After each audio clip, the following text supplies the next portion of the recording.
Hello mga Mars! Another healthy snack na naman para sa mga kids and sa buong family. Perfect na to mga Mars para sa mga batang hindi mahilig kumain ng mga gulay. So ito na nga mga Mars, ang perfect snack para sa mga kids ninyo at ang main ingredient nito is potato. First step mga Mars, palambutin muna natin yung patatas kasi mamaya imamash natin yan. These are the ingredients mga Mars: cheese, breadcrumbs, eggs, all-purpose flour, and of course, potatoes. Ako lang ba yung may anak na kumakain ng french fries pero kapag yung patatas nilagay mo na sa ulam, ayaw na nila? Crazy! So ang gagawin nga lang natin Mars, ilalagay lang natin yung all-purpose flour doon sa potato and gagawa lang tayo ng dough na ganyan. Tapos i-flatten lang natin, tapos ilalagay natin yung cheese doon sa gitna, tapos papabilugin natin. Mas maganda Mars kung magsasot kayo ng gloves para hindi nagdidikit sa kamay ninyo yung dough natin. After mga pabilugin mga Mars, i-coat natin ng harina ulit yung ating potato and then dip mo naman doon sa egg naman. After naman sa egg, doon naman sa breadcrumbs natin.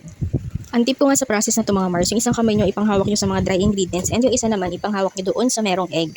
Para hindi nagbubuo-buo yung mga breadcrumbs natin and hindi siya nai-stack doon sa kamay natin. Sa way nga na to mga Mars, makakatipid tayo kasi hindi tayo refill ng breadcrumbs. And after nga makot lahat ng potatoes natin mga Mars, pwede natin magpainit ng mantika. Sa pagpiprito nga nito mga Mars, hindi natin kailangan ng matagal na prituhan kasi unang-una luto na yung potatoes natin and pangalawa, para maiwasan natin pumutok yung potato balls and lumabas yung cheese. Antayin nga lang natin mag golden brown yan mga Mars. Mas maganda nga sana kung deep fry yung gagawin natin pag-fry dito para pantay yung pagkaprito nila. Pag nakita nyo nang iba na yung kulay niya at na golden brown na siya, pwede nyo nang hanguin yan. Nakalimutan ko sabihin mga Mars, yung dough nga pala natin, nilagyan ko ng konting sugar and ng salt. Take note mga Mars, masarap din tong kapartner ang coffee.